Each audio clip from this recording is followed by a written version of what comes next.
What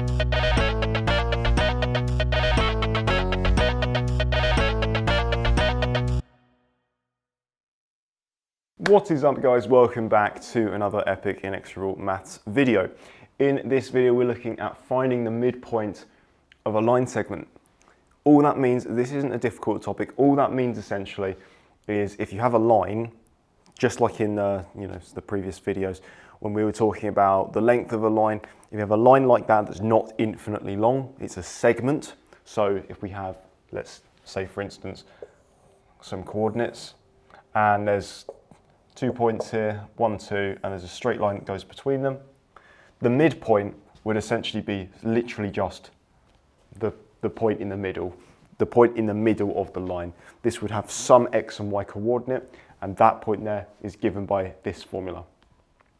If you have essentially a line segment that has endpoints x1, y1 and x2, y2, the point in the middle of those two is simply the average of their x coordinates and their average of the y coordinates. So it's literally the sum of the x coordinates divided by 2, and then it would be the sum of the y coordinates divided by 2, okay?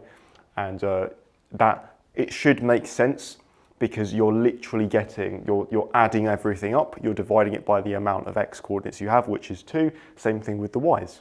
You're literally finding the average coordinate of x and y's. So essentially, that is why we are using this formula. All you need to know is how to use it, and that is that part of the topic done. So we're just going to do some questions and we're going to get used to it, and that's going to be all we need. So let's find the midpoint of the line segment that joins together each of these pairs of points. Starting with A, essentially, if we have x1, y1, x2, y2, we just find the average between the x's and y's. I am not even going to label them x1, y1, x2, y2. I'm just going to do it in my head. Especially, maybe stuff down here we do need to label, but at the moment, I don't think we do. We need to find the average of 0 and 12.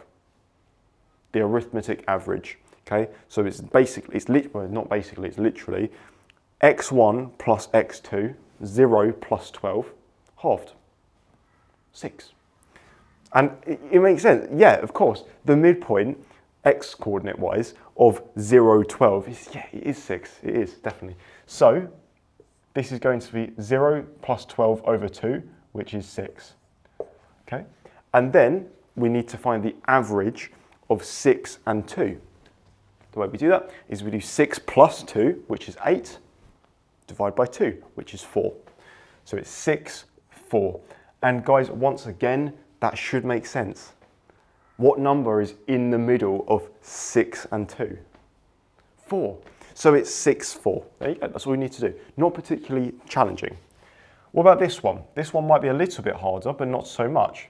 So I will actually, in this one, write out sort of what we're doing. So the x coordinates, we're going to add them together. So we're going to do minus 5 plus minus 11 over 2. That's this part of the coordinate. And the y coordinate is going to be minus 5 plus 8 over 2. Just like that. So this is it, but we need to simplify. So we can say that that is equal to, well, minus 5 minus 11 is minus 16, isn't it? And then dividing that by 2, we get minus 8. So the x coordinate is minus 8. The y coordinate, minus 5 plus 8 is positive 3.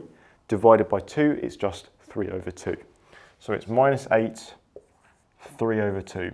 You could also say 1.5, but I like to keep it in terms of fractions in case it's a bad fraction, you know? Like if that was like, I don't know, 2 over 3 instead of 3 over 2, that might be really difficult to write as a decimal. It just looks ugly. So let's just, let's just use the fractions, So that's essentially how it's going to be done. And again, it looks to me like it makes sense, right? Roughly what's in between minus 5 and 8, if you think about that on the number line, it's 3 over 2. It's exactly 3 over 2. What's between minus 5 and minus 11? Well, it's minus 8. Just, count and you'll be able to see that. So the answer there is right here. Finally, this one, I'd highly recommend we do actually start looking at making sure we're really understanding, because it's all algebraic. So the x coordinate, x1, is a plus b, and x2 is 3a minus b. So we're going to add up the x coordinates. We're going to get a plus b plus 3a minus b. Okay, so a plus b plus 3a minus b, because this is this coordinate and this is this one, and we're adding them together. We're literally just putting an add sign between this one and this one. Okay, that's all we need to do. And again, we divide by 2. We're taking the average of the x coordinates, which means if there's 2 coordinates, we need to divide by 2. The mean, as you could say as well. And then as far as the y's are concerned, we do the same thing. So we're going to do 2a minus b, and then we're going to add minus b. And again, dividing by 2, just like that. And then all we need to do is simplify. So we come over it, this is equal to. So let's count up our a's. A, 3a, that's 4a. And then b minus b, that's just 0, isn't it? There's b minus b. So this is going to be a plus 3a, which is 4a, but it's being divided by 2. So 4a halved is 2a. So this is going to be 2a with no b's involved. The b's cancel out. And then looking at the y coordinates, we have 2a minus b plus minus b. They will not cancel out, because minus b plus minus b is just minus b minus b. Because it's a plus and a minus, that makes a negative. Okay, plus and a minus, negative. So 2a minus b, that's 2a minus 2b. So we have 2a minus 2b divided by 2. Okay, hope that makes sense. So that step makes sense there. 2a's there, minus b minus another b, yeah, just like that. And the final step, the 2a, that's the most simplified we can get it, but this can simplify. 2a minus 2b halved is just a minus b, because all of these 2's can cancel out. And that's the answer. 2a, a minus b.